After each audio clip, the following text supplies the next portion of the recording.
آج ہم نہ دین کے رہے اور نہ ہی دنیا کے، ہم انسانی اقدار بھلا چکے ہیں۔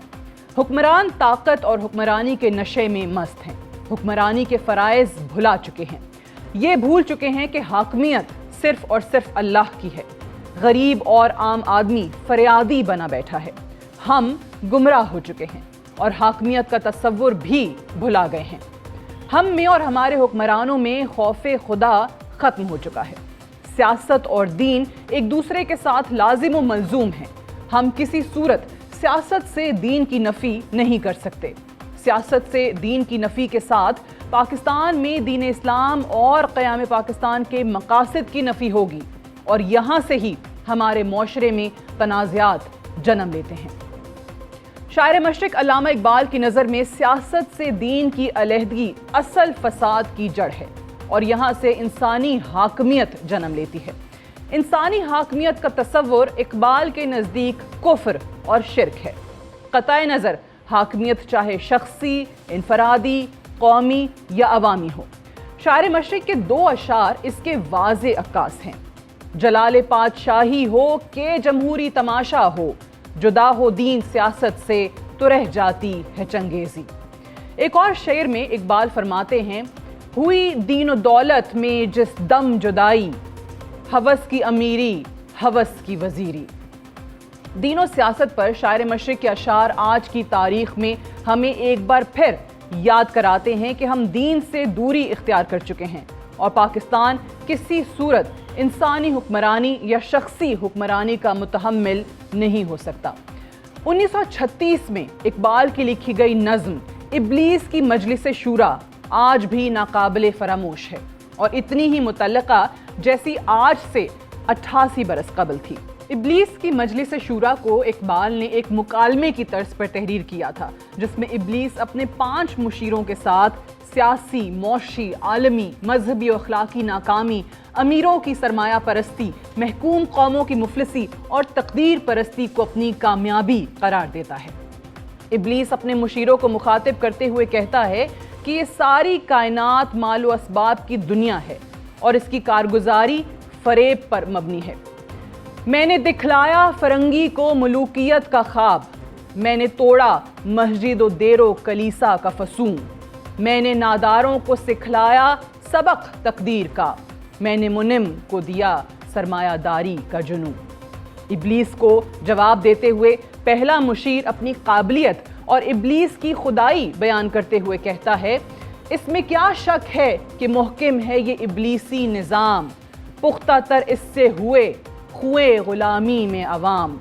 یہ ہماری صحیح پہم کی کرامت ہے کہ آج صوفی و ملا ملوکیت کے بندے ہیں تمام۔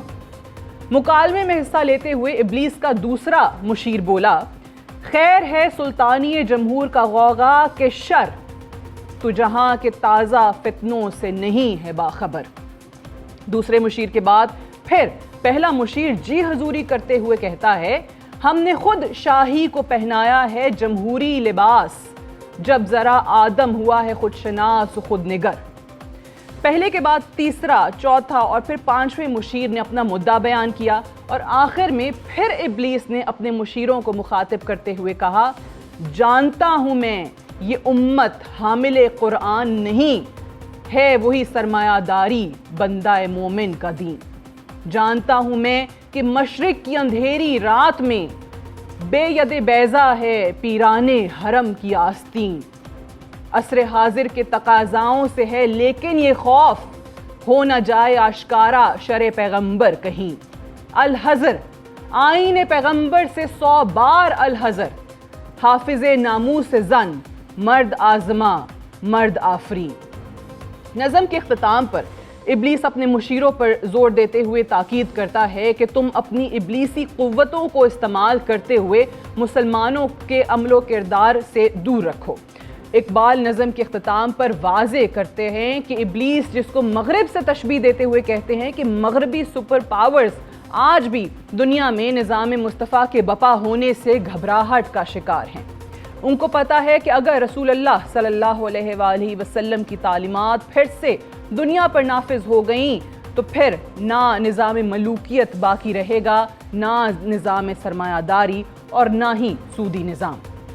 دنیا بھر کی قوتیں کوشش کر رہی ہیں کہ کہیں مسلمانوں کا دین پھر سے بیدار نہ ہو جائے۔ ان کو دنیا میں مصروف رکھیں لیکن ان کو دین محمدی سے دور رکھا جائے۔ اقبال کے اشعار ہمارے لیے ایک بار پھر سے مشعل راہ ثابت ہو سکتے ہیں۔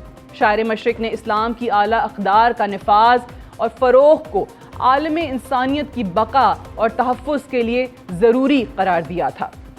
اقبال نے اپنی نظم اس وقت تحریر کی تھی جب برصغیر پاک و ہند کے مسلمان ذبح حالی کا شکار تھے، اور آج کئی دہائیوں کے بعد ریاست پاکستان ایک بار پھر مشکل وقت سے گزر رہی ہے۔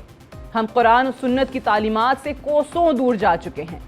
آج کا حکمران طبقہ شرعی قوانین کے نفاذ سے گھبراہٹ کا شکار ہے۔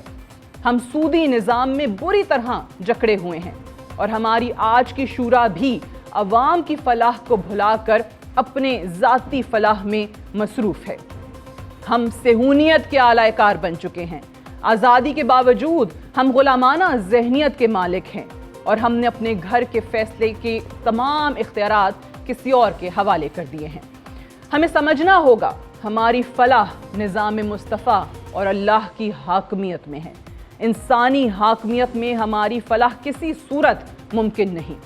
ہمارا معاشرہ ایک انقلاب کا متلاشی ہے، اور انقلاب محمدی میں ہی ہماری فلاح پنہاں ہے۔